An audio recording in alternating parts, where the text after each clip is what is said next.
up, guys? In this video, I want to go over the 1/144th scale RJ85 from Revell. There's some things you have to watch out for in this kit when you build it, or it won't dry straight. Now, this is an older kit and may be hard to find, but I think it's worth the build because it's a really interesting aircraft, and they're not used that often anymore. But I worked by the airport in Frankfurt, and it was one of my. I like to work on this aircraft, so we'll go over this in this video. Since this is an Afterbuild review, we'll be going off the instructions to show the problems with this plane, with this kit. First, let's see what was in the kit. There are 3 sprues of white plastic, one with wings, and the horizontal stabilizer, and a couple of the smaller parts for the landing gear, one with the fuselage, and here's the engines, and the rest of the parts for the landing gear, and then one clear sprue with a canopy and landing lights and wing lights. Now, one thing about these kits, 144 kits, are some parts are very small, and you have to use tweezers for them. A good example of this is the landing gear on this kit. The front landing gear wasn't really a problem. It was fairly easy with tweezers to get straight, but the rear landing gear was a major problem because when it was drying, the parts drooped. So you have to. Tape really doesn't work that well because the parts are so small. When you take the tape off, it could break. So what I found was helpful is to put a brush or a pencil, something round, or so between the fuselage and the wheel while it's drying, so they dry straight. You also have to make sure that the wheel is not setting, or that it's not setting on the landing gear door, because there's not very much space between the wheel and the landing gear door. That's the way they are. In real life, this is a very small plane in comparison to others like 777 or Airbus A380. But that is a major problem here, is the rear landing gear, getting them straight. You just have to take your time and be very careful when you're putting it together, and use some tweezers. Also,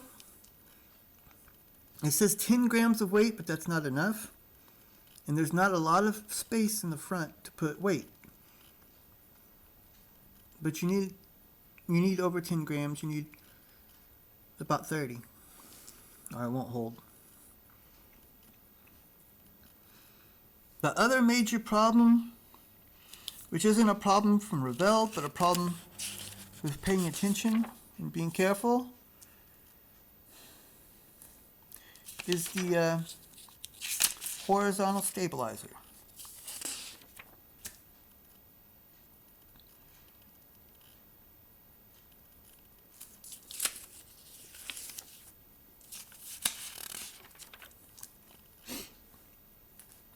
The horizontal stabilizer sits on top. You can see here. And there's also a problem that it can go left or right while it's drying. So you really have to kind of put a piece of tape over the top of it and line it up so it's straight by using something with a 90-degree angle. So you can line it up 90 degrees here, and then tape over the top on both sides and around to hold it straight. That's the only mine dried totally crooked, and I had to break it. It broke off so here, and it took a lot to get it back.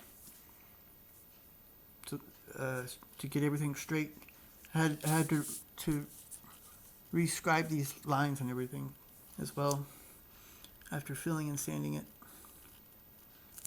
Now, this kit comes with 2 decal options. One is Euro wings, and the other is Flybe, but I didn't want to build either one of those because when I worked at the airport, the only RJ85s we did was from Swissair. So, on the internet, from a company called FDecal, I got these decals. And there's options to build multiple different aircraft with markings. And they weren't very expensive. I think they cost 6 or 7 euros. It was pretty good. They have a lot of different decal options for a lot of different aircraft, especially for commercial airliners. Now let's look at the kit, at the aircraft. We've already seen it a little bit when I did my first video. Here you can see I got it to look a lot straight, and you can barely see any problems here on either side.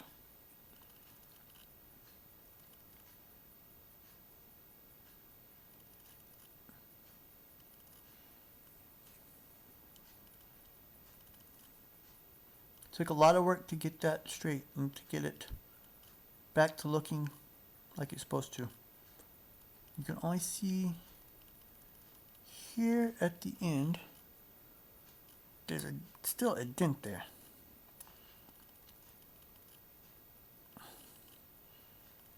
Because there was such a large space that I couldn't get any better. But this kit is so hard to find that I didn't want to buy another one.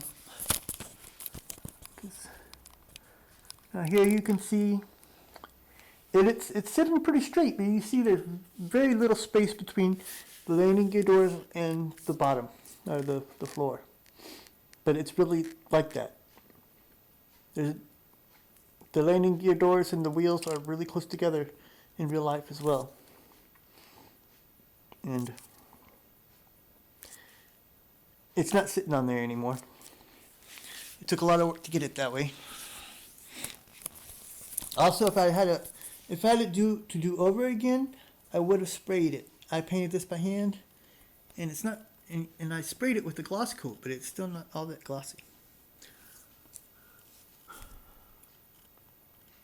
But all in all, it turned out pretty well, even after all the work I put into it.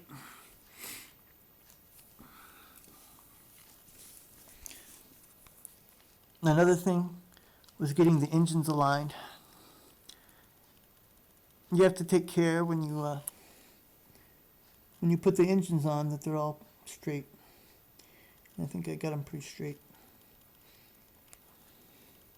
It's best to use some kind of to make a device to put between the fuselage and the engines so they evenly spaced and straight. But that's really all there is to show about this kit. It's not easy to find, but you can still find them on eBay. And they don't cost that much, maybe between 10 and 15 euros. But it's a nice subject to have in your collection, in my opinion. And that's all for today. Until next time, bye.